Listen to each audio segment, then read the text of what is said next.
Secretary Shaukat Ahmad ने दहशत गर्दी के बढ़ते रुझान को लेकर मरकजी सरकार पर तनकीद की। उन्होंने कहा कि जम्मू जो कि आज तक पुरअमन इलाका था वही आज मिलिटेंसी में चल रहा है। मरकजी सरकार कहती है कि यहाँ दहशत गर्दी का खात्मा हुआ है, लेकिन जम्मू कश्मीर में दहशत गर्दी का ग्राफ काफी बढ़ रहा है। उन्होंने कहा कि बेरोजगारी और महंगाई भी आसमान को छू रही है। उन्होंने कहा है कि ये सरकार हर महाज पर पूरी तरह से नाकाम साबित हुई है।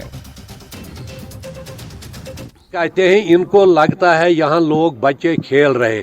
जिस वक्त जल रहा था कश्मीर 90 से 95 तक, 95 के बाद भी इलेक्शन हुए, फारूक साहब 96 में आए, जब वो चीफ मिनिस्टर बन गए सारा निज़ाम दरहम बरहम हुआ था, इंफ्रास्ट्रक्चर डिमॉलिश हुआ था। उन्होंने नए सिरे से इंफ्रास्ट्रक्चर एक प्लेइंग फील्ड बनाया पॉलिटिकल पार्टीज को कि वो पॉलिटिक्स को रिवाइव। लेकिन ये जो दावा दे अंदर से लावा पक रहा है, आप देख रहे हैं पूरा जम्मू जो इस वक्त पीसफुल था आज क्या हो रहा है। आज के कल ही आप सुन रहे हैं कि 3 आर्मी के जवान और 1 सिविलियन मारा गया गडोल से, जो एरिया लिंक हो रहा है डोडा भद्रवा वगैरह से।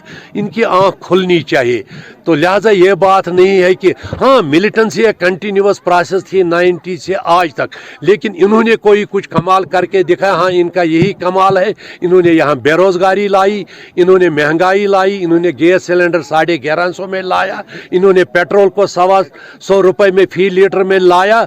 अगर ये इसी को अमन कहते हैं, आशने कहते हैं, तो यह इनका खबरों का